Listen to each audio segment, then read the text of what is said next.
Hello everyone, please subscribe my channel and press the bell icon to get the latest notification of my videos. Good evening दोस्तों, कैसे हैं आप लोग। मैं CA विकास शर्मा स्वागत करता हूं आपका मेरे यूट्यूब चैनल सीए विकास शर्मा पर। दोस्तों आज मैं आपके लिए लाया हूं एक न्यूज। जी हाँ दोस्तों, मैं बात करूंगा आज 26 एएस से रिलेटेड। दोस्तों अभी हाल ही में मिनिस्ट्री ऑफ फाइनेंस की तरफ से 28 मई 2020 को एक गैजेट नोटिफिकेशन के थ्रू एक चेंज किया गया है 26 एएस में। दोस्तों फरवरी 2020 में जब फाइनेंस बजट पेश किया गया था उस समय पर भी इसमें कुछ चेंजेस की बातें प्रपोज की गई थी, तो वो सारे चेंजेस कर लिए गए हैं। तो दोस्तों देख लेते हैं क्या नोटिफिकेशन में लिखा हुआ है, क्या चेंज आया है 26 एएस में। जानेंगे पूरा इस बारे में, देखते रहिए इस वीडियो को। तो मैं सबसे पहले आपको बता देना चाहता हूं दोस्तों, जो पहले आपका 26 एएस हुआ करता था, जिसको आप अपनी इनकम टैक्स रिटर्न्स बनाते समय यूज करते थे अपने टीडीएस का रिकंसिलिएशन करने के लिए, और बाकी इंफॉर्मेशंस भी आप देखा करते थे। अब वो 26 एएस नया 26 एएस बन जाएगा, जिसका नाम रहेगा 26 AIS। दोस्तों ये एक चेंज है सबसे पहला, जिसमें उसका नाम बदल जाएगा। अब वो 26 AIS के नाम से जाना जाएगा, और जिसका मतलब होगा 26 एनुअल इंफॉर्मेशन स्टेटमेंट। तो पहले ये एएस था, अब ये AIS हो गया है। इसमें कुछ नई इंफॉर्मेशन जोड़ दी है डिपार्टमेंट की तरफ से। तो दोस्तों पहले समझ लेते हैं क्या हुआ है एक्चुअल में इस नोटिफिकेशन में, फिर हम जानेंगे कि क्या नई चीजें इंट्रोड्यूस की गई हैं इस 26 AIS में। तो चलिए स्टार्ट करते हैं। सबसे पहले बात कर लेते हैं दोस्तों, इसकी जो एप्लीकेबिलिटी गैजेट नोटिफिकेशन में दी गई है वो 1 जून 2020, 1 जून 2020 से ये आपका नोटिफिकेशन एप्लीकेबल होगा। इट मींस वो सारी ट्रांजैक्शंस जो कि एप्लीकेबल होंगी 1 जून 2020 के बाद से, वो सारी इंफॉर्मेशंस आपकी कैप्चर की जाएंगी नए वाले फॉर्मेट में।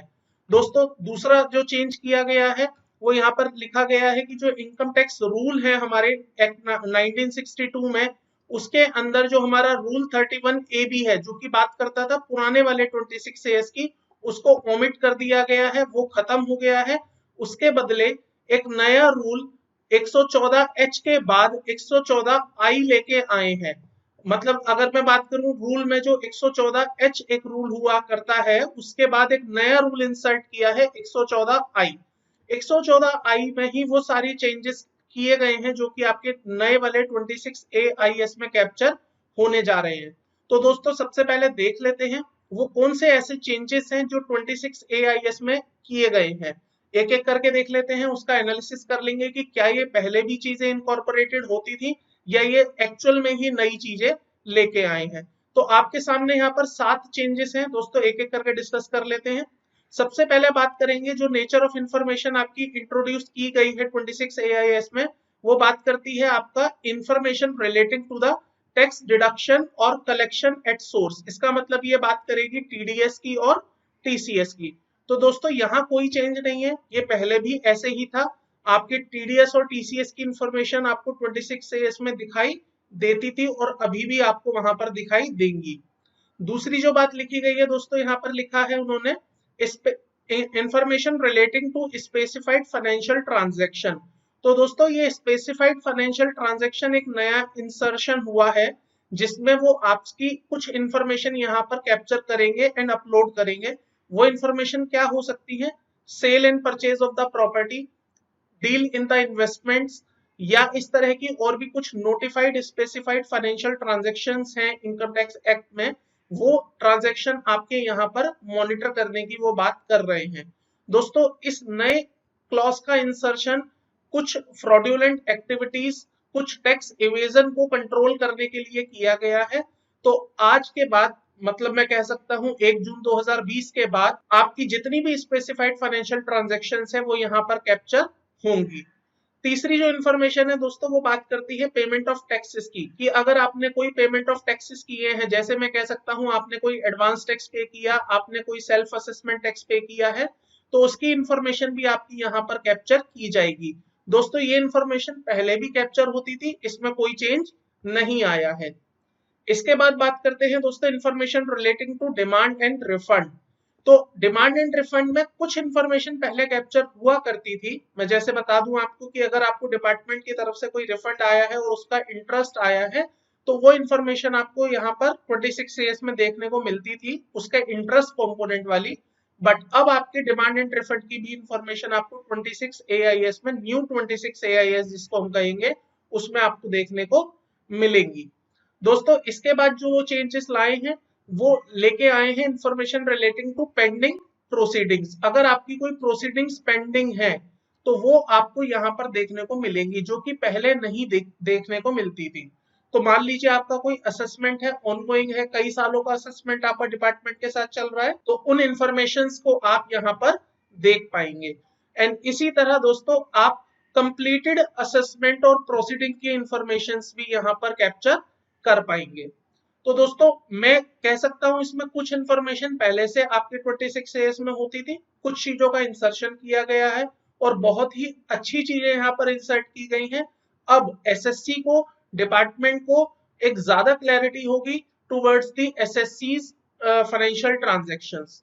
ठीक है दोस्तों, इसके बाद इस नोटिफिकेशन में, गैजेट नोटिफिकेशन में जो बात कही गई है वो सिंपल सी ये कही गई है कि बोर्ड ने principal director general of income tax system को भी नोटिफाई किया है, उनको भी कुछ गाइडलाइंस इशू करी हैं, जिन गाइडलाइन में उन्हें ये इंस्ट्रक्शंस दी गई हैं से ही उनके पास कोई इंफॉर्मेशन आती है वो इमीडिएटली उसको अपलोड करेंगे सिस्टम पर, ताकि वो 26 AS में दिख पाए। अब यहाँ पर जो उन्हें टाइमलाइन दी गई है दोस्तों अपलोड करने की, वो दी गई है 3 महीने from the month where when they actually receive the information. तो लेट्स से डिपार्टमेंट के पास कोई इंफॉर्मेशन आज पहुंचती है, तो आज जो महीना है उसके 3 महीने के अंदर अंदर उन्हें ये इंफॉर्मेशन उस पोर्टल पर अपडेट करनी पड़ेगी, ताकि वो 26 AIS में कैप्चर हो सके। और जितनी भी नेसेसरी इंस्ट्रक्शन है वो ऑलरेडी डिपार्टमेंट को पास कर दी गई है, ताकि इस सिस्टम को, इस प्रोसेस को और ज्यादा स्मूथ तरीके से चलाया जा सके। तो दोस्तों एक बार झलक देख लेते हैं कि जो हमारा नया वाला 26 AS है वो किस तरह का दिखेगा। तो दोस्तों सबसे पहले हमारा फॉर्म 26 AS जो पहले था वैसा है। उसके बाद एनुअल इंफॉर्मेशन स्टेटमेंट, उसका नया नाम आ जाएगा। यहाँ पर आपका फाइनेंशियल ईयर मेंशन होगा, असेसमेंट ईयर मेंशन होगा, जो भी उसका रेलेवेंट असेसमेंट ईयर रहेगा, और बाकी आपकी बेसिक इंफॉर्मेशन जैसे कि आपका PAN number, name, date of birth, mobile number, email address and normal communication address आपका पार्ट ए में कैप्चर किया जाएगा।